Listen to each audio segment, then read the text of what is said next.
Hey, welcome back to another video of Tech TV. In this video, we are going to learn how to reset your Frollo application passcode.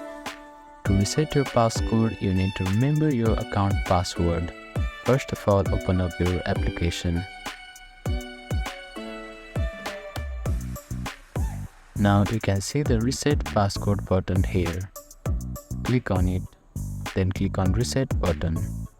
After that, you need to click on sign in button, then type in your email address and password.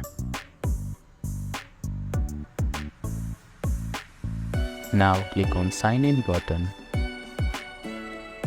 After that, click on set passcode, which is at the bottom of your screen. Now create a new passcode for your account. After that, click on finish button. So in this way, you can reset your Frollo account passcode. Thank you for watching this video. Please do not forget to like, share and subscribe to our channel and comment down if you have any queries.